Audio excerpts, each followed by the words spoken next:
Jesus, Jesus, come and save me. His heart fluttered. This is it, she thought. My dream of dating a rich man is finally coming together. Nelson took her to another fancy restaurant. They talked, laughed, and enjoyed their meal.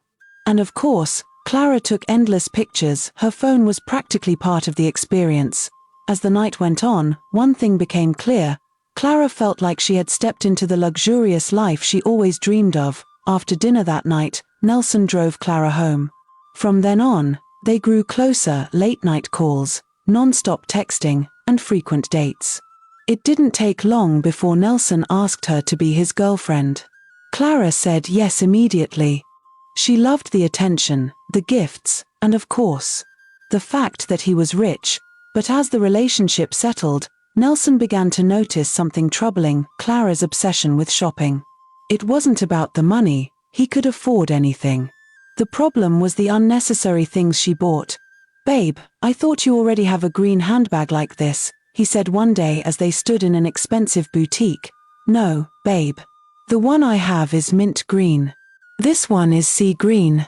"I really need it," she replied, pouting her lips. Nelson smiled weakly. Clara took that as a yes and continued shopping.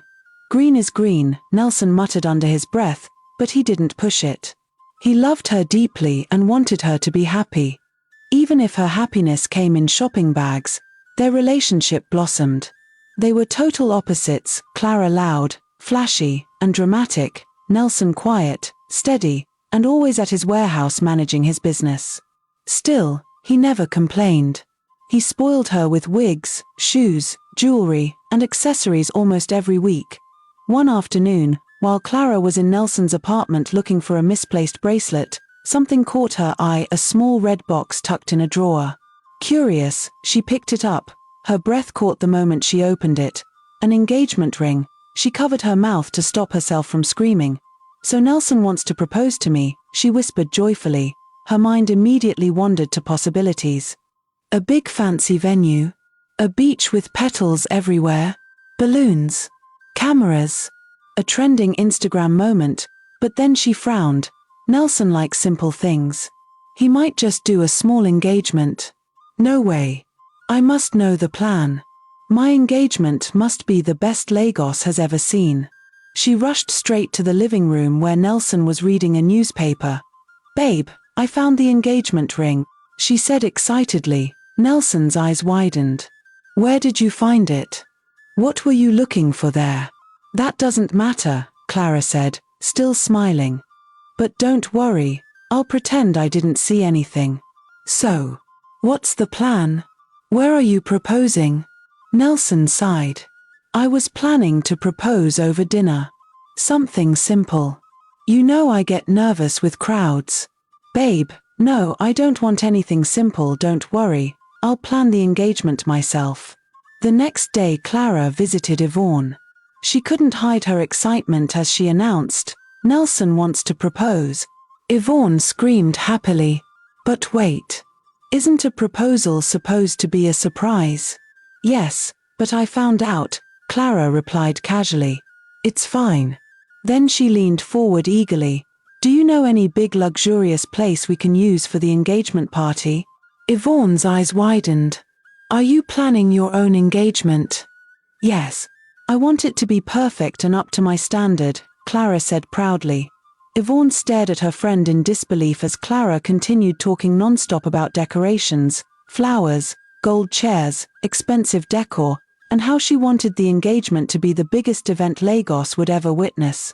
Clara had already taken over everything: plans, venue, and even how her own proposal should look. After weeks of loud preparations and endless arguments, Clara's engagement day finally arrived. The venue looked like a fairy tale: beautiful decorations, scented candles, soft lights, and a pianist and guitarist playing romantic music. Clara walked in, pretending to be shocked even though she had planned every detail herself. Cameras flashed everywhere as if it was already her wedding. Nelson knelt down and proposed. And of course, Clara said yes. She immediately posted the photos and videos on Instagram, smiling proudly at the attention. She didn't notice Nelson's discomfort as bright camera lights flashed directly into his face. Wedding preparations began the following week. As expected, Clara wanted nothing but the best luxury, glamour, and extravagance. She didn't bother to ask Nelson for his opinion. She hired 2 well-known event planners and demanded the most expensive designs. Nelson tried to talk to her about the costs. "Babe, this is too much. Let's cut down on expenses." Clara shook her head. "Babe, I'm a public figure. People are expecting a grand wedding. I can't disappoint them." She had no idea her loyalty was about to be tested. One Friday evening, Clara and Nelson were having dinner when Nelson's phone rang. The moment he answered, his face went pale. "What? What do you mean fire?" he shouted. "Babe, what's going on?" Clara asked anxiously, but Nelson didn't reply. He rushed out of the house and drove off before Clara could follow. When he arrived at the scene, thick smoke filled the air. 2 of his warehouses were burning uncontrollably. "I'm finished. I'm finished."